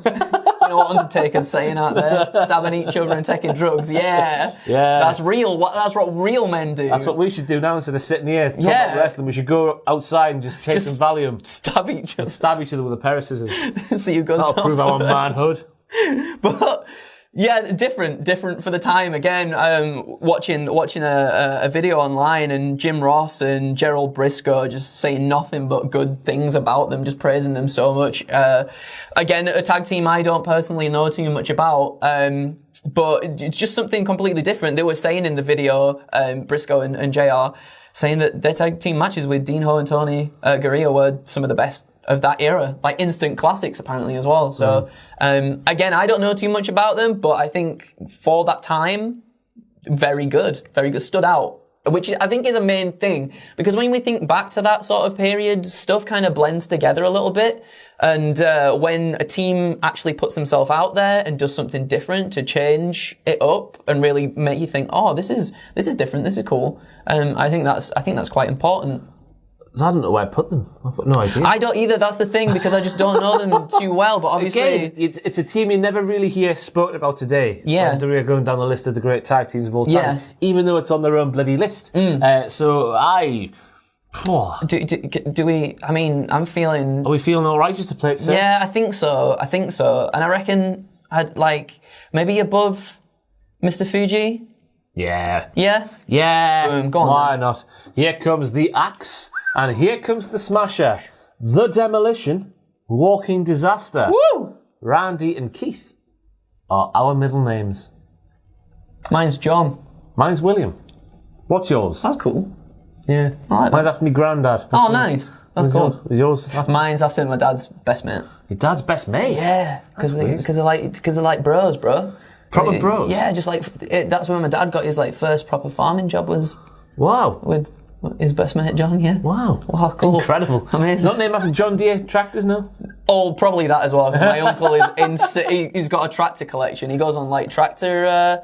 like festival things and like rides his tractor down the road. He's an happy man. He's a happy man. But we're here to speak about Demolition, the wrestling tag team off of the 80s. 3-time tag team champions in WWE. I think they still have the record for the most combined days as tag team champions, but not the single longest reign of a tag team title, because of course that was taken by the New Day in the middle of the last decade in the midst of a concussion lawsuit where Demolition were involved, and maybe not taking anything away from New Day, of course. We will be speaking about those little chaps. Those little rapscallions. The little scamps. We'll speak about them later on. But it'd be interesting to see where they would be in the pantheon of greats of all time if that concussion thing wasn't going on, because those were the news reports and whatnot. I was just getting started in my YouTube and content creating career. Back then, that was all in the news headlines, how that was sort of hampering Demolition's sort of perception with Vince McMahon and how they were portrayed to the watching WWE universe. But say what you want about them being knockoff Road Warriors, which apparently was the sort of the genesis of the idea, watching the Road Warriors and the Road Warrior pop and how much success they were having in the NWA and WCW and stuff like that, and around the world, in New Japan. And Vince wanted a slice of that. Pardon me. I just while talking that was pretty good. Thank you. Style it out, Ross. Style it out. Keep it cool. But they were iconic in their own way. They were. I think they made it different to the Legion of Doom as well. They're very intimidating. The look was sex awesome. dungeon. Yeah, very like the little belt things and the little nipple. I went to the Amsterdam sex dungeon on my own. I saw that. Yeah, and literally, there's like, as you walk in the front door, there's like statues with like sexy Axe and Smash, sexy sex gear on, and two of them look like Axe and Smash. Incredible. Got chain link on and everything. But yeah, they were obviously WWE's answer to Legion of Doom at that time. But they were genuinely more than that though as well. They really held their own in there. They had cool finishing moves and stuff, where they'd like put them over the knee, not spank them. No, they wouldn't spank her, Ross. I knew you were going to say that. And they do like the elbow and stuff. Again, in a period where things might have been a little bit more light-hearted for WWE, they were a nice breath of fresh air, something a little bit more edgy that I guess we'd see them sort of take into the Attitude Era kind of stuff. So, Where do you want to go then? I think we put them maybe... It's got to be top 2 tiers. Yeah, they're iconic. I was thinking that. What about do you reckon better than APA? Yeah. Yeah? Do you reckon better than Rock and Sock? Yeah. Better than the Bar. It's Demolition, It is Demolition. They're not suing us for a concussion lawsuit. Better than the Bar? We can still like them. Yeah. Do you reckon? Yeah. Better than Afra and Sika? Now we're getting in dangerous territory. We'll plop them there then, eh? This is hard to put in. They're all just so good in their own way, aren't they? But such is the life of a tier list maker. Very true. Tough decisions have to be made. Next up in the number 10 position, we have the British Bulldogs, one-time WWF Tag Team Champions, which they won from the Dream Team, as people from Sunderland would say. Other people would say the Dream Team. How would you say it? Dream Team. Dream Team from Yorkshire there. Dream Team. Greg Valentine and Brutus the Barber, well, before he was the Barber, Beefcake at WrestleMania 2. Feuded with the Dream Team some more. Also the Foreign Legion that we spoke about earlier. Lose the titles they did to the Hart Foundation. The contrast in styles is what made them so good. Yes. We've seen everybody, including us two now, saying Dynamite Kid was ahead of his time. You say it now, just see if he genuinely was ahead of his time. Ahead of his time. The world of sports style, hybrid with the sort of North American style and obviously the Stampede style from the Canadian as well. All of the styles in there, apart from AJ, crucially, because he was just a young boy. Yes, he was but a wee styles. You say some words while I cringe what I've just said. Dynamite Kid, fantastic. Just a fantastic wrestler. And do you know what? It's a shame what happened in his life after. It really how is. The business just sort of chewed him up and spat him out, and what happened after that. Very. All that stuff with his wife at home, and horrible episode of Dark Side of the Ring. Really, looking back on there, it really is. That was one of the when I was a youngling. My grandma used to be very much into the wrestling, and I remember being very young and seeing Dynamite Kid on the TV and stuff, and she back then she was all like, "Hey, go and get him, get him," and all that, and I had no idea obviously what was going on, but going back now and seeing that, it made it look real. I mean, wrestling isn't fake, but he made it look very, very real. And I guess with him, it pretty much was real. And those two together with Bulldog, like, it's so perfect. So perfect together. Like, again, just a team that you can't think of a better pairing, you know? Yeah. Yeah. I'm just looking at the tier, I don't know where to go. Because in my mind, they're top tier, but then... I think they are. Yeah, you can make the argument for Demolition to be in top tier, the Bar to be in top tier. You can. You can, can't you? This is hard, this. I'll go with you, whatever you want. I was going to go in best, because I think you do think of... When you think of tag teams in WWE, I do think of them up there, you know? Yeah, and they were the focal point of the division for a while there, weren't they? They were. Well? About 4 years, I think their reign, the tenure, sorry, not their reign, their tenure with the company was, so... Yeah. Let's go on then. Let's get him right up there. And you know what? I'm going to put him above the Rockers as well. Oh my God. He's mental. The cat is among the pigeons. He's mental. Now I'm thinking of Undisputed Era too high. I think they Or might are we be. just thinking, because they're just different eras, aren't they? Yeah. I'm keeping him there. Yeah, why not? Why not? We'll fight you. People can He'll fight you. me. I won't. I'm a lover, not a fighter. I bruise like a peach. But next up at number 9 on WWE's official countdown of the 50 greatest tag teams of all time, we have the Brothers of Destruction, who were 2-time WWF tag team champions and 1-time WCW tag team champions, of course, in the midst of the invasion angle. Ooh, it was cool to see them come together, wasn't it? It was. The bros finally, after being not friends for so long, now, you know, after Undertaker's burning his brother and that. But you forget about that period of time, because in my mind, I think of Brothers of Destruction, I think of Biker Taker, yes, and Kane with his arms out. Yep. In the darker mask, and you know the straps. What is it called? Like a leotard thing? Yeah. Not the covered arm and whatnot. No. But they did have a brief stint together just after they feuded initially, where Kane was still one arm covered Kane with the red. Yeah. the OG Kane. Just the sight of those two big bastards walking down the ring. That is 2001. It is. For me. That is Kane nostalgia would come kick. out, the organ bit at the start, yep, and the fire would go off. Sometimes even he would walk down to the ring, stand on the apron, not enter the ring, just stand on the apron, do his pyro, and that would start rolling playing. Which is that cool. is 2001 wrestling. That is so cool. Won the titles from Edge and Christian a few weeks after WrestleMania 17. Lost them to the two-man power trip a week later at Backlash. Where did they rank in the top 50? I don't think they did, you know. There's quite a few. Like I said before, like the Brainbusters aren't even in there. Crazy. Bloody interesting. They won them again from DDP and Canyon at SummerSlam, where they also successfully defended their WCW tag team titles, but then they dropped the WWF tag team titles to the Dudley Boyz about a month later.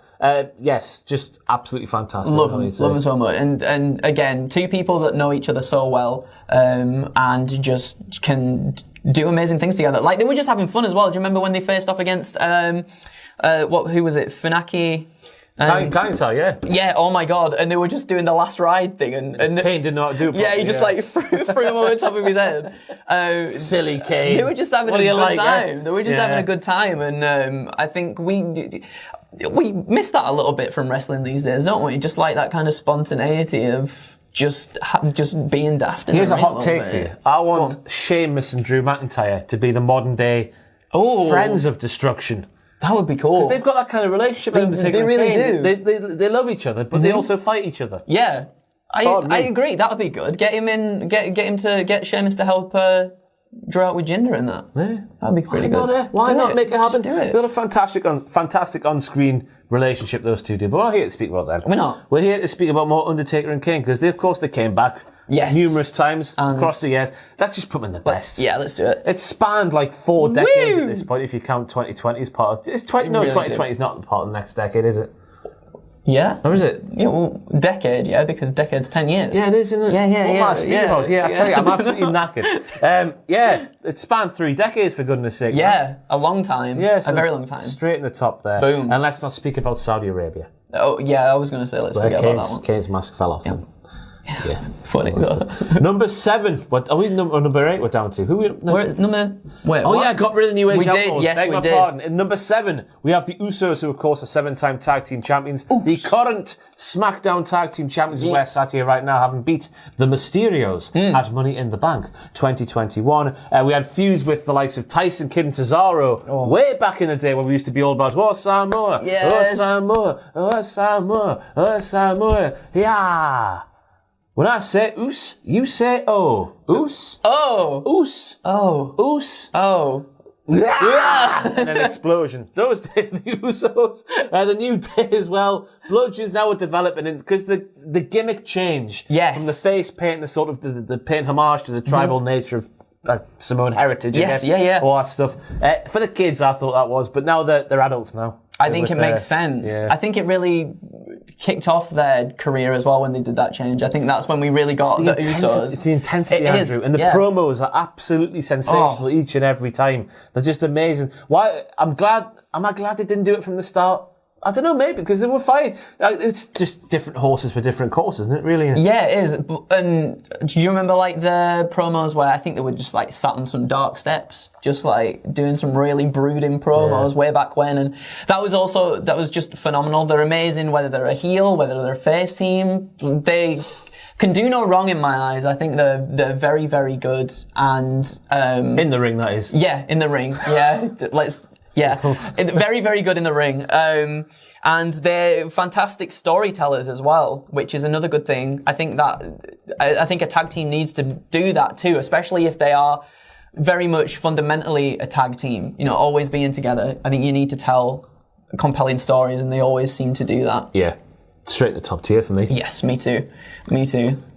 It's weird to think that sort of this era of WWE, we talk about it quite a bit, but like, they have some fantastic tag teams. We always go on about how bad they're joined at the hip. The Usos and New Day are joined at the hip. That's it. They really are. And the pantheon of great tag teams for me, just their feud. It's gone over many years, and it's always great matches, no matter what sort of stipulation they put in. But yeah, that gimmick changed the game for the Usos.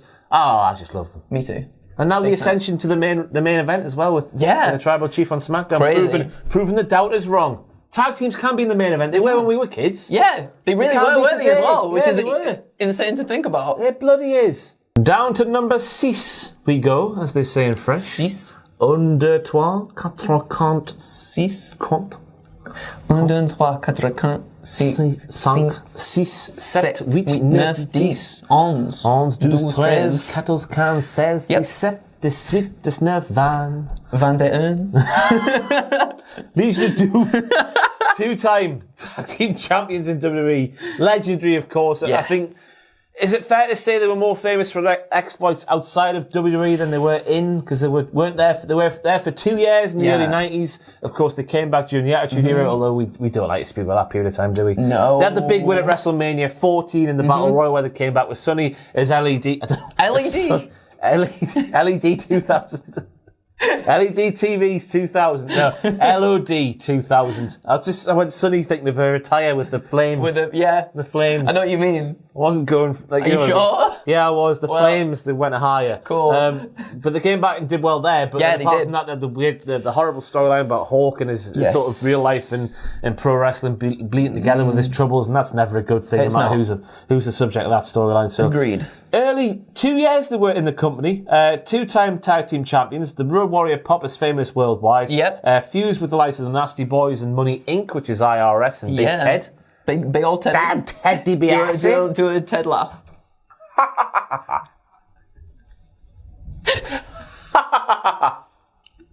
Good that. Can't do it. Can you? No. What?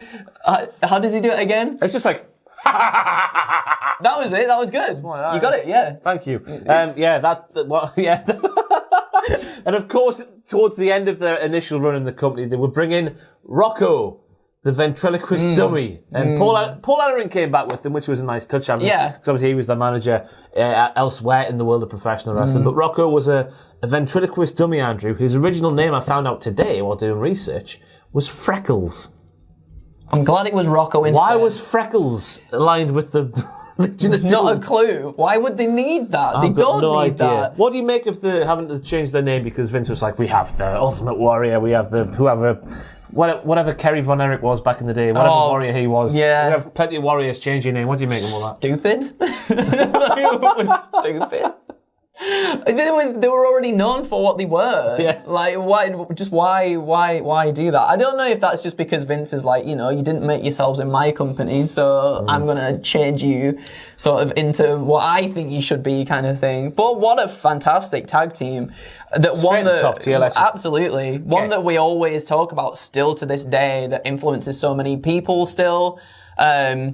I know we're obviously talking about the WWE stuff, but the stuff they did in Japan was fantastic as well. Like, they were on another level of good. They were very ahead of their time as well. Yeah. And really brought something to WWE in that time period, much like, obviously, the Demolition as well. Very much brought something new and edgy to WWE when it definitely needed it. So, yeah. Yeah, just the look, the finisher. Oof, oh my God. Device. It's terrifying. So good. Of course, Animal would come back after Hulk's unfortunate passing in 2005 to make the LOD with Heidenreich. Yep. Let's never speak about that. Good. Number 5 in WWE's countdown is the Dudley Boyz, 9 times WWE Tag Team Champion, 1 time WCW Tag Team Champions in WWE.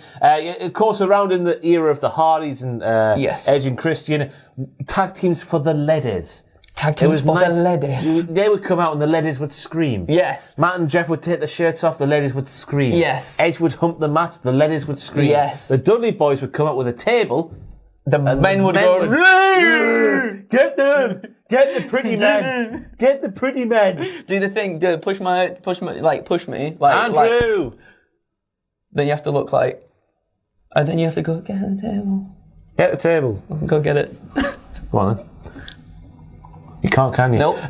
So we know about how many tag team titles they won in WWE. The thing I was saying earlier about the tag teams being in the main events, I remember so many times on Raws and SmackDowns, the Dudley Boyz being on the other side of the ring in main events against the likes of Brothers of Destruction and tag teams like that. Tag teams can be in the main event. They really can. And those two, I mean... And pay-per-views as well, And pay-per-views, yeah. You think about in the middle of the 2000s, just before they left for Pastures New, the stuff with The Undertaker and Paul Heyman. Yeah. And was it the Great American Bash where... yes, with Paul Undertaker. Bearer got put in the concrete crypt. The concrete crypt. Not a glass full of coffee, a concrete crypt. And they were the main event at One Night Stand as well, weren't they? The first one. It was them two versus Tommy Dreamer and Sandman. Yeah. And that was an amazing match too. They're so good. Get them in the top. They are in the top. We don't say too much more, do we, about the Dudley You really Boyz? don't. The Boys. Whereabouts in the top there? We'll find out at the end, Andrew. That's all up to you, isn't it? You know, you've done these before, haven't you? I have done these before. Wake up there, Pony.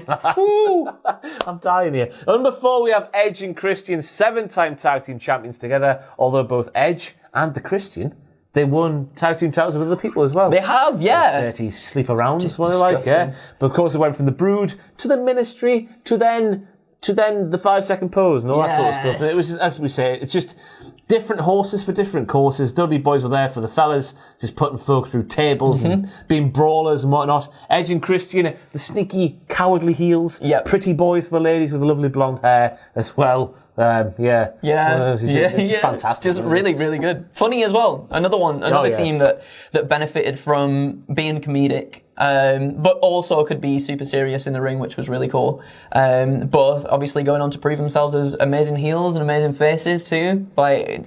And two people that grew up together wanting to do this for a living. Just amazing. Actual biological brothers. Real. That's not even kayfabe. No, not kayfabe. Not kayfabe at all. Yes. Straight at the top? Yep. Got to be. Next up in the countdown, we're in the top 3, everybody. We are in the Champions League qualifying places. Hart Foundation, 2-time tag team champions, defeat the Bulldogs to win their first WWF Tag Team Championship, where the referee of the match, a certain dangerous Danny Davis, helped the Harts to win the match. I can't believe they've only had 2 reigns. I know. I thought they had more than that. I know. They dropped the titles to Strikeforce, who of course was Rick Martel and Tito Santana. And then they feuded with the Rockers. And all the teams managed by Jimmy Hart back in the day. They had the strength of Jim, the technical prowess of Brett, just a mix and match of styles. Just the promos as well, where Brett was sort of, he was understated by the standards of the day. He wasn't shouting. He was a little bit reserved. He was getting excited from time to time, but he was like a lot more considered. And then Anvil was just like just always going for it. Off his tits on It's coke. so good. Off his tits on coke, just screaming, pulling at his beard and whatnot, all that sort of stuff. Fantastic stuff. Again, straight in the top. Straight in the top. And their tag team moves together. Where they'd actually pull off the heart attack and all that kind of stuff. Neidhart and pick Brett up and body slam him onto people. Yeah. Oh, just amazing. You can't go wrong with that. And of course, as Matthew likes to say a lot on the Cultaholic Wrestling podcast, each and every Friday on the Yo Show and other platform things for podcasts. Yep. Natalia's just around today to remind us that they were a thing. Yes, very much so. Bless her. She does well though. She does do well. Good. Holds Tamina back though. Number 2 in the countdown on the official WWE thing is the Hardy Boyz. One-time WCW Tag Team Champions during the Invasion angle. One-time Raw Tag Team Champions. I was there when they returned at WrestleMania 33. Oh, I'm jealous. The pop is the loudest I've ever witnessed in my entire life. It was deafening. It was amazing. Because everyone thought that I bought into it with me because the New Day were not dressed in their attire, I think, at the start of WrestleMania 33 as part of their hosting duties. But then they came out in their gear and I was thinking, well, that's going to be them, innit? Going to be them. Xavier Woods, I think it was, or was it Kofi trying to take off his jacket just as walking forward. Then the Hardys music hits. Oh my God. Jeff, I think the night before they had some sort of like death-defying ladder match against the Young Bucks. Yeah, they in Ring did. of Honor. That was an insane match as well. That was so good. Less than 24 hours later, they're in WrestleMania and Jeff Hardy's jumping off the top of a 20-foot ladder. What a guy. What a guy, What a guy. What a jam-up guy Jeff Hardy is. One-time SmackDown Tag Team Champions and then, of course, the 6-time WWF, as it would have been Tag Team Champions as well. Top. They're the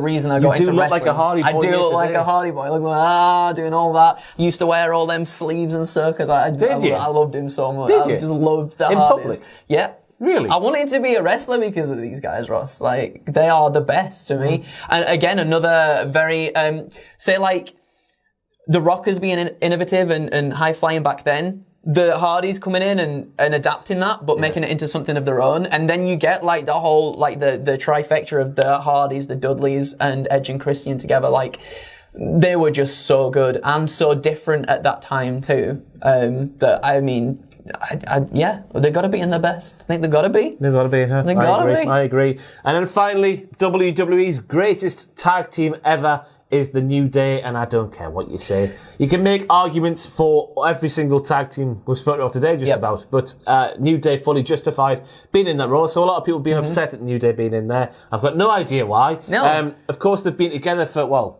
officially they are still together, even though they're on different brands. Of course, you've got Kofi and Xavier on Raw, Big E on SmackDown. He's got the briefcase, though. He can jump over to Raw and take the title from Goldberg. Can't he? He can. Not Bobby, because I think Bobby's going to lose. No. I think Bobby's going to lose. But, Big E's been talking about it for a bit, hasn't he? That he wanted to face off against Goldberg. Yeah. Imagine, still, it's not that good. No. Him having the power, but still. So longevity, the chemistry they can do. Well, early on, they were baby faces, and that didn't work, and the crowd let everybody know that didn't work when they were sort of in the more preacher role and choir-y stuff. Yeah, the choirs and whatnot, and then they were lost in no man's land for a little while there. I remember them being in the kickoff battle royal, I think, at WrestleMania 31. Yes. In San Antonio, Santa Monica, San Francisco. Was it San Francisco? San Andreas. San Juan, New Mexico. Wow. No idea. San somewhere. San Sebastian? San Sebastian? I think it was in Santa Monica. Was it? Wherever it was. Bruno Sammartino. They were in there. And you were thinking, wow, the writing could be on the wall here for the New Day, but then they turned things round, and then come the summer of 2015, which was a few months later, of course, they won the Tag Team Championships. Yep. And the poo-housery on show there from the now heel New Day was unparalleled. So good. And it was fantastic. And they were so good as heels, they naturally, organically, which is always the best way to do it, turn babyface. They've had the run of their lives as babyfaces. I would love to know a figure in terms of money, how much money they've made from merchandise and stuff like that. So much. It must be in the millions. It's got to be in the millions. Tens of millions. What, with your own cereal and stuff as well? Like, Split 3 ways, lovely. They've made so much money. Good for them. Yes, 11-time WWE Tag Team Champions over the two brands, of course. The longest tag team title reign, which I do believe was that first one they started at SummerSlam 2015. Incredible matches with so many different tag teams. That just, and I guess you've got to throw Kofi Mania in there as well with him winning the big one at WrestleMania 35. I'll wax lyrical about the New Day. I think they should, despite what I said on the pictures video, never want to split up ever. I can't ever see them. I genuinely can't ever see them splitting up. It's very rare that you get a team that still feels relevant and fresh after so many years as well. And they just manage to do it every single time. Like, this whole split at the moment, I completely get it, because I think Big E deserves to be going out and doing his own thing. And I like the idea that they've said before, it doesn't matter. We're still the New Day. If someone splits off to do their own thing, we'll support them. And rightly so, because each individual person in the New Day is fantastic. But when they all come together, that's when it's just pure magic, and I really don't think you can beat them. Get them in the top. Woo! Get them in the top. So now we've come to the end of the tier list ranking malarkey thingy. And it's up to you, Bonnie lad, to find out who is the best tag team of all time. So we start with Undisputed Era in their various incarnations of tag teams. Are they better than The Shield? No. I agree with that. Okay. British Bulldogs, better than The Shield? No. Rockers, better than The Shield? Oh, for influence. Yes. Wow.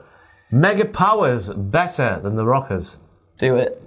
You might have to do the thing where you grab the shield. I've got it. There we go. Mega Powers, better than the Shield? No. Brothers of Destruction, better than the Shield? No. The Usos, better... No, sorry. Oh, Rockers. Oh, Rockers. I said the wrong thing. You did. Sorry. Well, no. Still. Usos, better than the Rockers? What's that? No. Ooh, LOD, better than the Rockers? Oh, yeah, do you reckon? I reckon they got to be. Go on then. But it's up to you. Well, now I'm thinking the Usos are better than the Rockers. I would say so as well. Go on then. Right. So Usos at the LOD, top. better than Usos? No. Dudley Boys, better than Usos? Yes. Yeah, I would say so as well. Whip. It's hard though. Come on, bro. Edge and Christian better than the Dudleys? No. Heart Foundation better than the Dudleys? No. Got slide Matt back. and Jeff, I think I know the answer here. They're better than the Dudleys, aren't they? Yeah. I think I'm not going to argue with you. It's your, are you really? it's always the guest call on the tier list. Yeah, but everyone's going to hate me. So here's the big one. Are the Hardy Boys better than the New Day?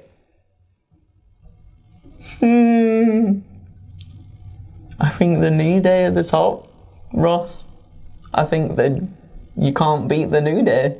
I don't think you can beat the New Day. What do you reckon? I've got no qualms with you putting the New Day at the top of this thing. New Day are at the top. New Day are absolutely fantastic. So there we have it. We agree with WWE on something. The New Day are the greatest tag team in the history of professional wrestling.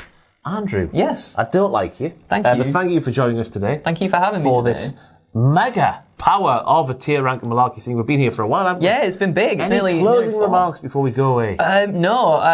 Thank you for chopping me in the chest. That was very kind of you to do so. And thank you for having me on this. I know we don't like each other, but well, I like you, you know. I liked you until I found out you were trying to use this thing that I helped build from the ground up. So. Well, you know, but thank you for having me on here, despite you not liking me. That's okay. It's kind of you. Will I see you at the biggest party this summer? I'll be there. Will you be there? I might be there with a sombrero hat. You might be there. Sombrero hat. Little pina colada or whatever they call it. Interesting. So we'll have to see what happens there. But that's been the tier ranking thingy. New Day are the best of all time. I think that's true. Yep. People might disagree. That's good for you. Opinions, they are like arseholes. Everybody's got one, and they're all stinky. I've been Ross from Cultaholic. He's been a no-good Doylem, which, by the way, means idiot in Geordie language. Does it? I thought a Doylem was one of them things you put like coasters, like cups and stuff on. You know, like a little is that a doily? Coaster? Like a doily, you know, like a woven piece of thing that you put on a table. Oh, right. Is that what they're called, is it? Is that a doily? A doyle? No idea. Something like that. Kevin Doyle, former Reading FC striker. Yes. Let's end this now. I'm going to apologise for my performance here today. I am frazzled. I am tired. The Cultaholic Wrestling Podcast, it really does take you out of you when it's 3 hours long. But there we go. I should get fitter or something. You did a good job. I'll be better at talking. Thank you. You're welcome. Thank you. We'll see you next time on the tier list ranking malarkey. All the best to you. How?